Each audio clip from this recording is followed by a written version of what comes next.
What am I seeing right now? Stay tuned to find out what happened. This came yesterday. Hello. Oh, it's heavy though, so part of me doesn't really want to put them on, but these are the sound deadening things, and these go like on these panels. So this is the commando socket. I've gone with a black. It's a magnetic black. It's quite a nice design. I just thought it looked neat. It was out of black and white. The reason I've gone with black is because of my long-term plan. And obviously my long-term plan is to wrap the van and have it like a matte green with black accessories. So all my accessories I'm gonna have are black. I think that will look good. So I've got Shore Power / the commando socket. And I also went with this because I wanted an external water supply. So it also, I've left the keys upstairs, but it comes with a lockable cover. And yes, obviously hose pipe. So this will, yeah, this will be on the outside as well. Probably low down at the bottom. Yeah, so these are two little purchases I made because it made sense to get these on fairly soonish. And then obviously the deadening strips that I showed you. I've also ordered a single inflatable mattress. I bought the cabling so I can feed the cables, but I don't, not the actual cabling. I need to get the cable on. But I've got the cable feeding stuff. I can't remember what they call it. So yeah, I should be able to feed the cabling through the tubing. But I probably will do a basic design. The thing is to install the electronics is kind of quite easy in my head, right? For the basics of like the sockets and, you know, the other electric stuff. But because I want so many LEDs and I'm now doing a complex system with all the LED switching and stuff, because something those who don't know, what I'm actually adding is for the side door, I'm going to be adding an LED lighting for the entrance of the side door. But it's not going to be powered by a switch, like a physical switch. It's going to be triggered by an automated switch. But it will basically be, when the slide door is open, it's going to go through a switching process that's going to say, is the door open? Yes. If the door's open, then check to see the light. And if the light is dark, and then turn on the LED. So it's going to be like a fancy lighting. So anytime the door's open, although at the same time I kind of would probably want like an overriding switch. Yeah, I might make it go through a main switch and then you can leave it on permanently throughout the day because it'll be off. So I'm going to have one spotlight circuit for the bed, one spotlight circuit for this section, including both the kitchen and the dining. This is a slight dilemma. I don't know whether to have the entrance area and this dining kitchen area just to be one big circuit. Dimmers, maybe. I've never felt the need for dimmers. I do tend to just be someone who's either like has the light on or off. The kitchen shower area is almost the same area because the entrance to the shower is on the corner. So here, that's the entrance there, which is here, which is also the kitchen, you know? So I'm not sure. I mean, I'm trying to figure out the cabling, so I should probably put all the different lights. So let's also go with reading light or two reading lights, just like around here. Maybe I'll put question mark TV LED question mark, because there will be LED behind the TV, because there'll be LED in this, and the TV will be like covering. The TV will be that side, but it'll be like covering down to there. So yeah, maybe spotlights. So just bed and main. Yeah, where the overhead storage is, some spotlights. So spotlight, bed, main, kitchen. And then on a separate note, under bed storage. So under bed, I think maybe just one spotlight. Because what I also need to do, which is why the reason I'm doing this, is because I need to plan where the switches for these lights are going. Because obviously when I'm wiring it up, the wire then goes to the switch first and then goes to the destination of the light. So to get an idea of where it's all going. I think I've covered everything now. Right, I'm gonna run through everything I've got. Tell me if you can think of anything I've missed. I have, for the LED strips, entrance step, kitchen worktop, like just below the worktop. Then you got kitchen lower, which is on the floor, obviously pointing down the floor. Ceiling, I'm gonna have strips going through the gap of my beams. Shower, I'm gonna have one like going around the outside, make the shower look nice and pretty. Bed headboard, bed footboard, bed shelves, skylight, that that's just built in. Reading lights, and then potentially a TV LED. And then for spotlight, the main circuit's got the bed one, main circuit, and then kitchen cabinet. So spotlights under the overhead storage just to light up the kitchen.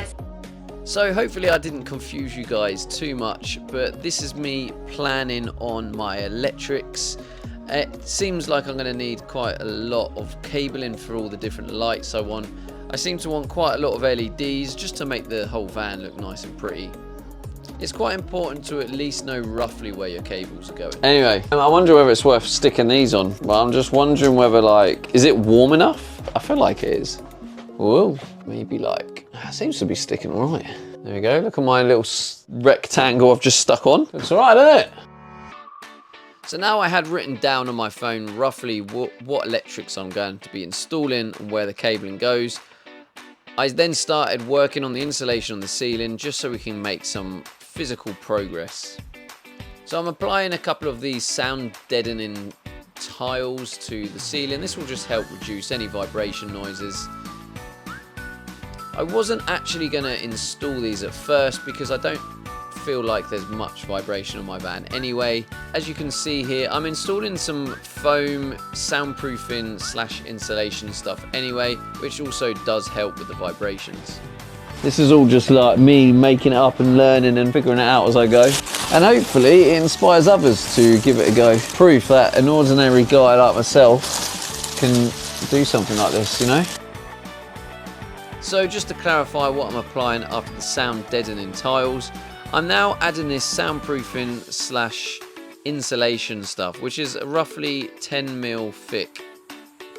This is actually only a base layer, and I will be applying some PIR insulation board as well. Now, unfortunately, while I was applying that, something terrible happened. What am I seeing right now? Wait, where's that leak? Oh, we got a big leak. Oh, shh. It's a bad leak. That is a big leak. What is going on there? Oh, I mean, I guess the good thing here is it's very, like, specific. It's literally just this little area here. So you water test it, and then it passes, and then it rains, and then it fails. How have I only just spotted this? That's been leaking this entire time.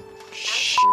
I don't understand. Oh, all right, we get the point. You're leaking. We get it. But the thing about the leak is it's very specific. It's literally one little spot. The rest of it is bone dry. It's like getting through a tiny little gap. I have to get the ladder, check it out, see if it's obvious. So this is round where the leak is coming in, and there's literally nowhere that looks like it could be a leak. The only bit I feel like it could be is maybe that bit there. That's the only bit of silicone that looks like it might not be fully down. But like all of this, look at it. It all looks spot on. Can't really see anywhere that looks like it could, if it's coming in this bit, but the water's sitting here. So unless it is this bit, no? Wait, is it coming in here? No, that does look complete. Just slap a new layer on. I thought you couldn't really silicone over silicone. If in doubt, ramp it out. Should not cork over cork. That's what I thought.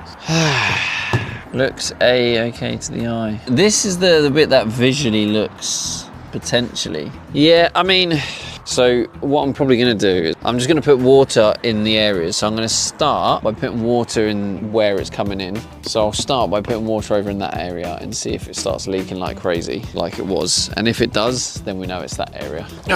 And then maybe I will try putting cork over cork. I don't know. I might put you here and then you'll be able to see if it's leaking. This is where the leak is. I don't know if you can see the water there dripping. See all the water alert. So I'm going to pour loads of water. BRB. Tell me if it starts leaking.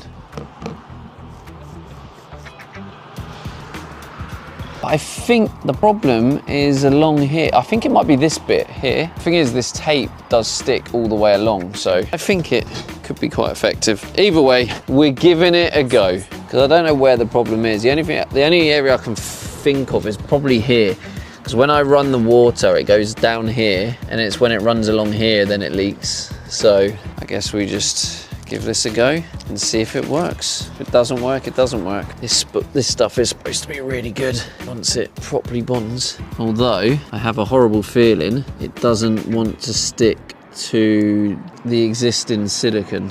So we may have a big problem unless I can get this to stick right at the top there. I don't think this is gonna work, but it's worth a go, isn't it?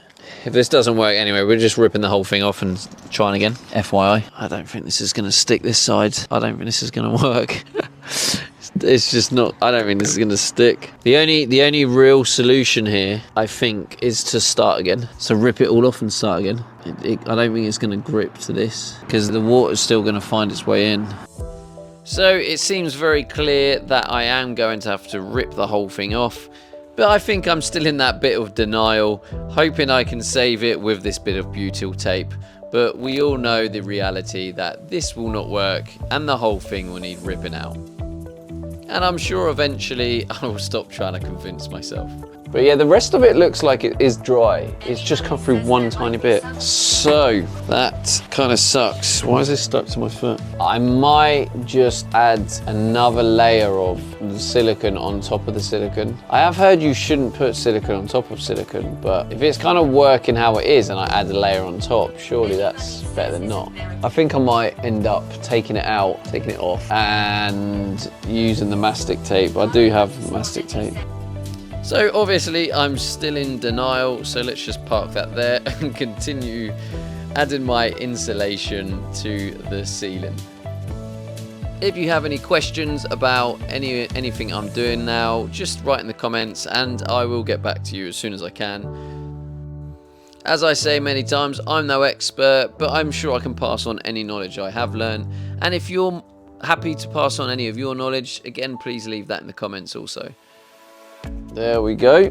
So, I mean, that's obviously just going to act as my base layer for insulation. It's, see this bit, I've left this bit because that's where the leak was, so we'll leave it there. But yeah, it's simply just to act as just an initial base layer. And then obviously we have these boards. This is the main insulation. I have some 40mm boards here. That one's 40mm. Can you remember how this van looked for the windows? Do you remember when I first got it? Like, can we just have a little moment getting there? Obviously, if we just ignore the fact that we have a massive leak. This leak's fixed though. We had a leak coming in through there. Yeah, I mean, look at the insulation starting to come along there. We've got all the windows, all this natural light coming in from all the angles. And then obviously we've got the beds done, and we've got like the framing starting here. It is nice to just see it to start to come along. I wonder if I can stick one of these panels on here.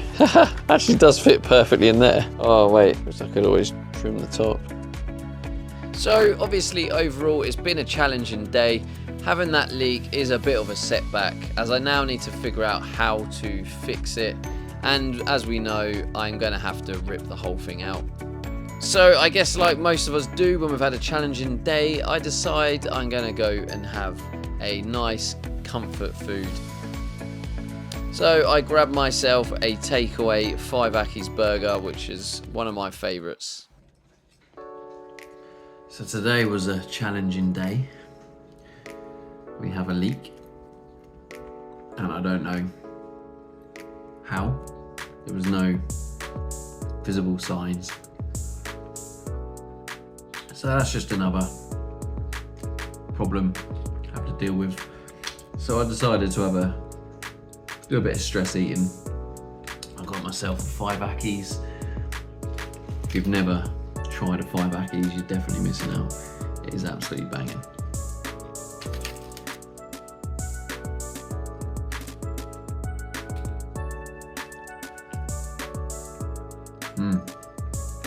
So I've got to figure that out before I move forward, really, because we don't want a slow leak, or a leak at all. So I'll get back to my dinner.